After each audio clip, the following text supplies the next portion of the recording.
अक्सर आपने ग्रह की उच्च नीच स्थिति को लेकर सुना होगा। पर क्या होता है जब कुंडली के योग कारक ग्रह 2 हों, उसमें से एक ग्रह उच्च हो और नीच भंग बन रहा हो।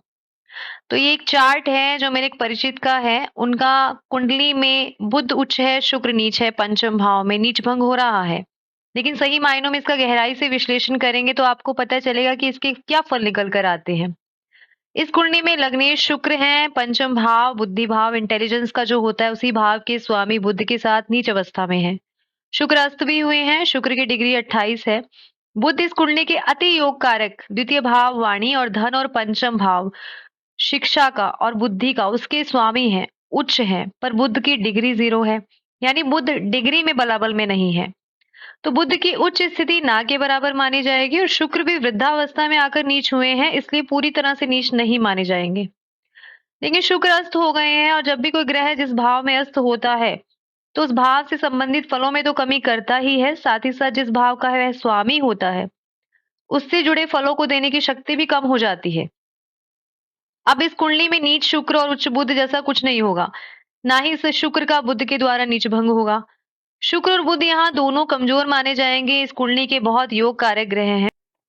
अब यहाँ सिर्फ और सिर्फ देवगुरु बृहस्पति की सप्तम दृष्टि पंचम भाव पर, भावेश पर और कारक भाव पर पड़ रही है, जिससे व्यक्ति का व्यक्तित्व, स्वभाव और वाणी जो है वो ज्ञानवर्धक बातों से परिपूर्ण होगी। यह व्यक्ति अपनी बात करने के लहजे में ज्ञान को जाहिर करेगा, पर लग्नेश के अस्त होने से व्यक्ति उस ज्ञान का सदुपयोग अपने जीवन में उस ज्ञान को नहीं उतार पाएगा। इसका मुख्य कारण है कि वाणी भाव में मिथुन का राहु वाणी में कठोरता, अहम दिखावटीपन देगा और राहु का डिस्पोजिटर बुध कमजोर होने के कारण अपनी ही बातों में व्यक्ति उलझेगा, बातूनी होगा, तर्क वितर्क करने वाला, बहसबाजी वाला व्यक्तित्व इस व्यक्ति को देगा।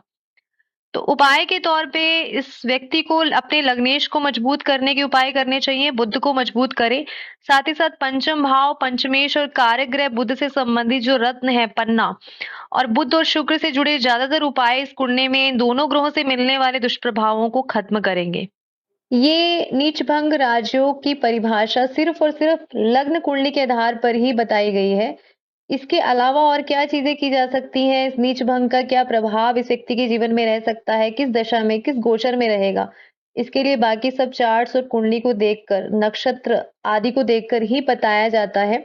बेसिकली यह सिर्फ और सिर्फ लग्न कुंडली में बनी शुक्र और बुध की नीच भंग स्थिति को देखकर किया गया एक छोटा सा विश्लेषण था।